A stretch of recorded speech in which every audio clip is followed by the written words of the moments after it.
Virtual DJ has one of the best real-time stem separation engines available to DJs today. But hidden inside these settings are several options that can dramatically change how your stems sound. So today we're going to cover EQ and stem settings.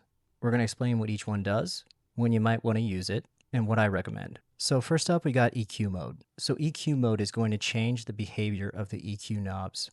And for those of you that aren't aware, the EQ knobs are going to be these right here, these top three knobs.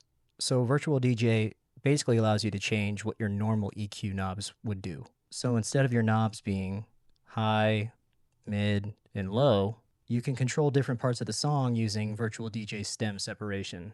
And that's exactly what I have here.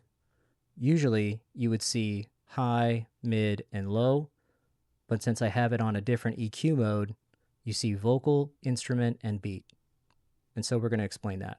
So there are four options. We got frequency, easy remix, modern EQ, and stems. So the first option is frequency, and this is your traditional mixer EQ. Your knobs control the frequency ranges of the song. So high, mid, and low. So your high controls the upper frequencies, such as cymbals. Your mids control the middle frequencies, such as vocals.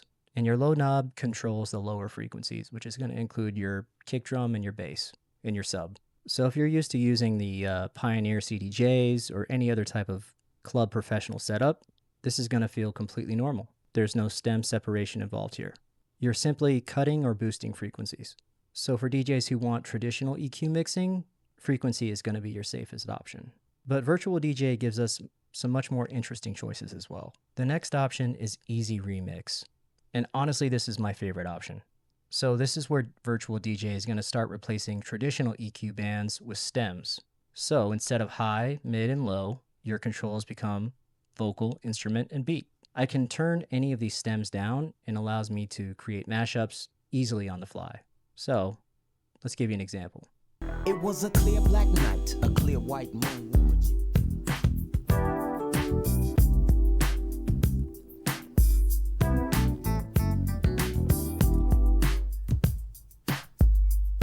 Mr. Warren G. Seen a car full of girls, ain't no need to tweak. All of you skirts know what's up with 213. So as you were seeing there, I was playing with these knobs as the song was going. And if I go left, it's going to turn down the vocal in the song. And when I turn it to the right, Virtual DJ starts to isolate it.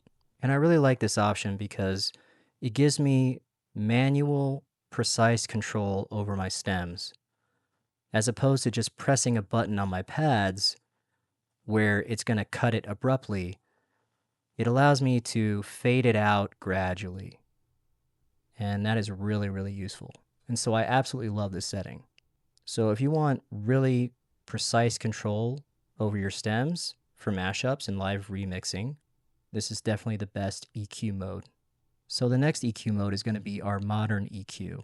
And this option is actually pretty interesting because it tries to combine the traditional EQ mixing with the fine-tuned separation of stems. So instead of treating the beat as just one thing, modern EQ separates separate elements like hi-hats and kick. So that means, for example, instead of just turning down an entire frequency range just because two kicks are fighting each other, you can specifically control that one kick, and you can manipulate the high energy percussion separately. So let's show you guys an example. Come on. Sicker than your average. Pop a twist cabbage on stink. Niggas don't think steak For the eat, so I could get some fun. Tim for my hooligans in Brooklyn. Dead right, if the head right, Biggie there, air night. Papa been smooth since days of under rules. Never lose, never choose to. Bruce Cruz who? Too short. 13. So I hooked select on 2-1 and Lewis. Some brothers shooting dice, so I said, let's do this. I jumped out the ride and said, what's up?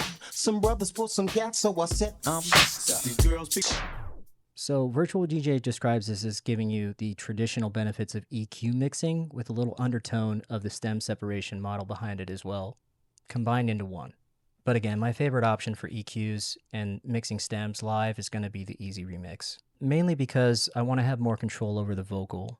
And combining the melody and the vocal into one that you see with modern EQ is actually not going to give me the type of flexibility that I want. So I usually leave mine on easy remix. All right, and the final option that you see is going to be stems. And this is going to be the most extreme version of stem separation. So instead of using the mixer like a traditional 3-band EQ, depending on your mixer and skin, you can control individual elements like vocal, hi-hat, kick, instruments, kick, and bass. And VirtualDJ designed this around having access to 5 controls. And even the filter knob that you see here could be repurposed to be used as one of the stem controls. And honestly, I never use this option. I understand that there is a purpose for it, and I'm sure some DJs love it, but I still need to be able to cut the frequencies and boost the frequencies and not just the instruments themselves. So if you're really into like heavy mashups or live remixing and things like that, this might be a good option for you, but I definitely wouldn't leave my mixer in stems mode all night because you lose some of that traditional EQ workflow that I'm really used to having immediately available. So which EQ mode should you actually use? If you want the traditional DJ experience, go with the frequency mode. If you want simple vocal, instrumental, and beat manipulation, go with easy remix. If you want stem technology while mixing like a traditional mixer, go with modern EQ. And if you want your controller turned into basically a full stem controller, then go with the stem mode. But like I said, for me personally, I prefer easy remix mode. And don't forget, you can always switch between these modes depending on what you're doing. So you don't necessarily have to pick one mode and leave it there. Which actually brings me to my next section here, which is EQ mode dual. And most DJs never really notice this setting because it only matters if you're using dual EQ modes instead of the standard 3-band EQ. So if you're using the standard high, mid, low, this isn't going to affect you. But me personally, I definitely use both. All right, so when you have this selected, this allows you to use 2 EQ modes simultaneously, which is what I love. So when you have it set to outer, it's going to put the EQ mode that you selected on the outer 2 channels from channels 1 and 2 on your controller. So that means channels 1 and 2 are going to keep the traditional EQ 3-band frequency control. On the outside, channels 3 and 4, those are going to have my easy remix. So let me explain. So if I'm touching my channel where the song is playing, channel 1, you could see that I was playing with the mid knob right there, and that was changing the mids. Now if I'm on my controller and I go to channel 3, which is just to the left of my channel 1,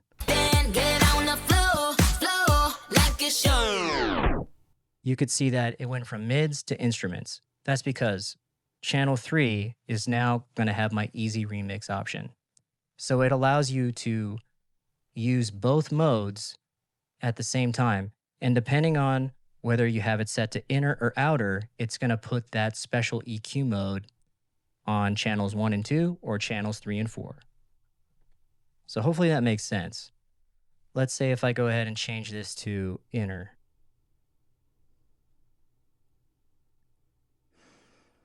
Then it's going to put my easy remix directly on channel 1 and 2.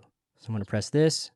It's going to give me instrument, right? So I can isolate the instruments or cut them out. Now I'm going to go to my outside channels 3 and 4. And it's going to allow me to play the same track, but also control the traditional frequencies.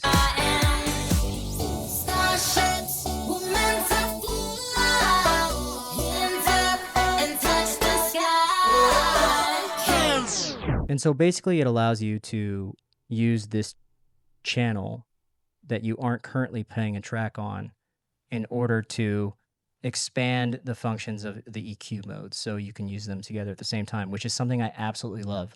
I personally like to keep mine set on inner.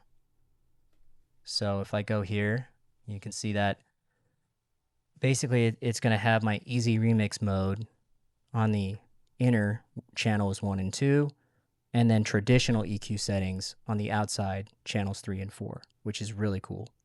So if you don't use both EQs or you just use one EQ mode, you can just leave it on none. All right, so the next section here is stems bleed mute vocal. And this controls how much audio remains from the instrumentals once the vocals are muted. So when you remove vocals using stems, the software has to separate the singer from the rest of the track. And of course, nothing is perfect. And this setting tells VirtualDJ how aggressively it should remove the vocal. So when you have it on lower values, VirtualDJ tries harder to completely eliminate the vocal. The downside to that is that you might hear some digital artifacts. When it's set to higher values, it leaves a little bit more of the original track behind. And that often sounds a little bit smoother and more natural. All right, so let's show you guys a demonstration of that. I'm going to turn this up to 100%. And this is going to leave a little bit more of the original mix behind once the vocals are muted. So I'm going to mute the vocals on this track. I'm going to press play, and we're just going to have a listen.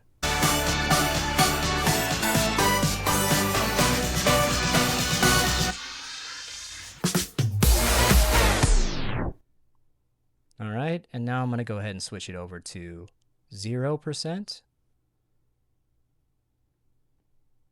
And then we're going to have a listen to that so that we can hear the difference.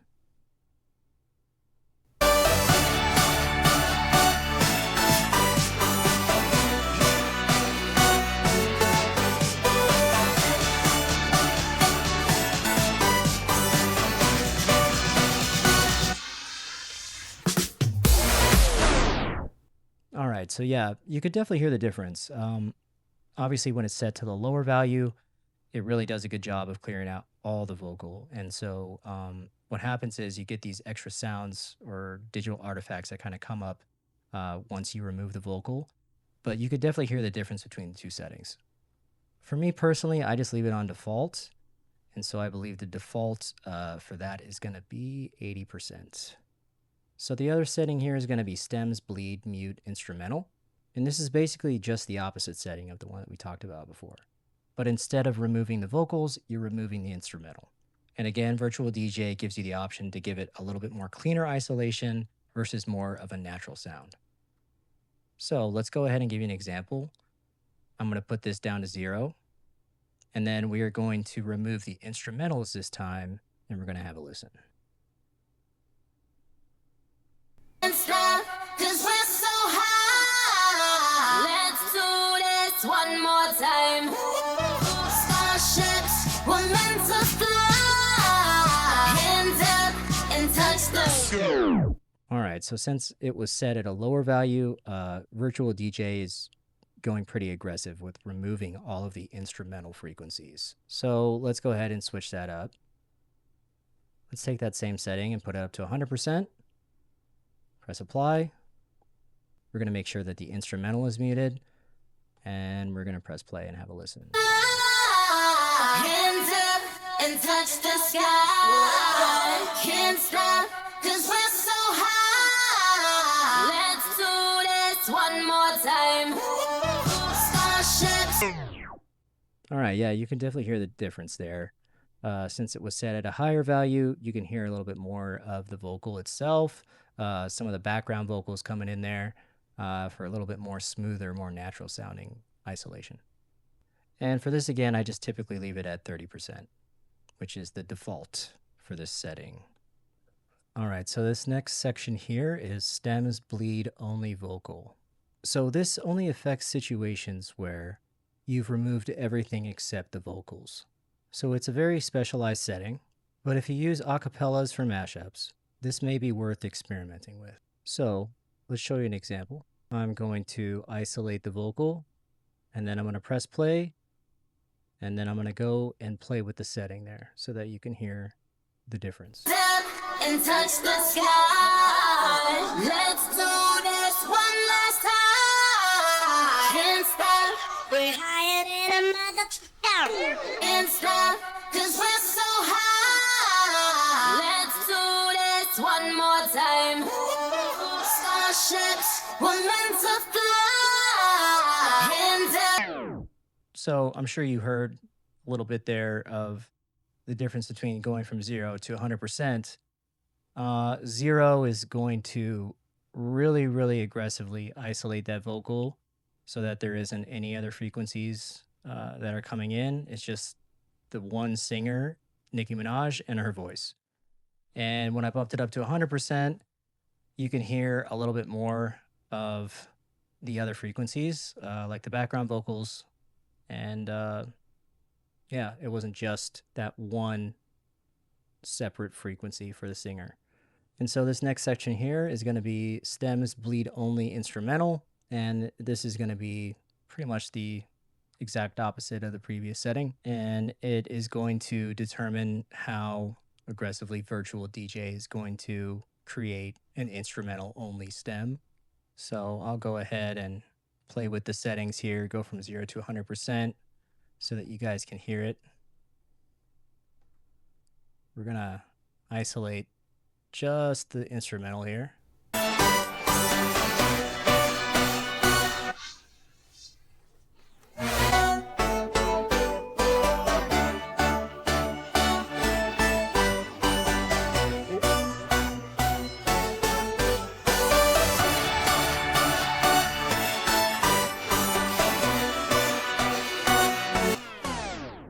So again, I usually just leave this setting at default, which is going to be 0%. This next section here is stem split left-right. And this is going to be one of those advanced settings that most DJs will never touch.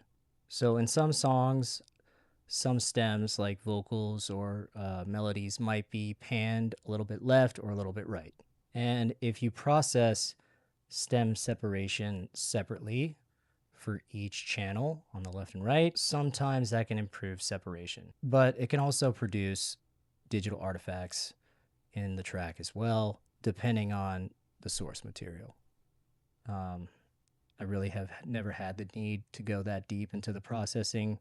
I always just suggest keeping this at the default, which is no.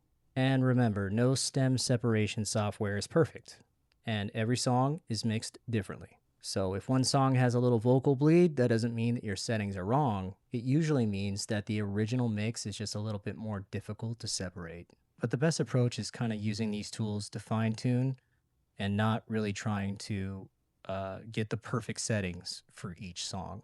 So now you understand how Virtual DJ processes EQ and stem settings behind the scene. In the next episode, we're going to be diving into controller behavior and deck controls. We'll cover settings that affect how your controller responds, deck loading options, and some other settings that can help you improve your workflow. So we'll see you on the next one.